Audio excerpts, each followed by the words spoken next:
Assalaamu calaykum. Dhoolla caddayntu waa sheegto ka dhacda wejiga oo muujinaysa xaalad deganaansho ah oo uu qofku ku sugan yahay.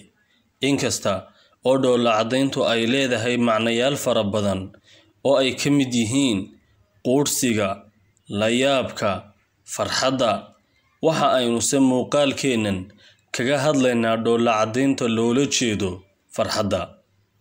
Diinta Islaamku waa mid ina farasa dhoolla caddaynta iyo farxadda, iyada oo Nebiga iyo Abubakar ay ku sugan yihiin xaalad amni darro oo khatar ah ayaa uu haddana Nebigu Abubakar ku leeyahay ha murugoonin, Ilaahay ayaa inala jire. Diinteena suubani waxa ay ina farasaa in aynu xaalad caadi ah oo farxadeed ku noolaano. Qofka aynu la kulmayno qaabka uu wejigeenna iyo hadalkeenu yahay saameyn weyn ayaa ay ku leedahay dareenka uu qaadanayo ee ku wajahan qofkaas. Sidaa aawadeed ayaa uu Nebigu dhoolla caddaynta ku sheegay in ay tahay cibaado ajar laga helayo, isagoo oo leh in aad qofka walaalka ah u dhoolla caddaysaana waa sadaqo. Faa'iidooyinka laga helo dhoolla caddaynta: 1. Waxa ay qofka u ilaalisaa caafimaadkiisa nafeed, jidheed iyo xididada. 2. Waxa ay dhoolla caddayntu qofka ka caawisaa hoos u dhigga dhiigkarka. 3. Waxa ay firfircooni u samaysaa wareegga dhiigga. 4.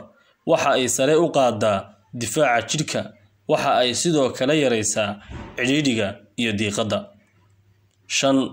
Waxa ay qofka u sababtaa in uu ku noolaado nolol isu dheelitiran. 6.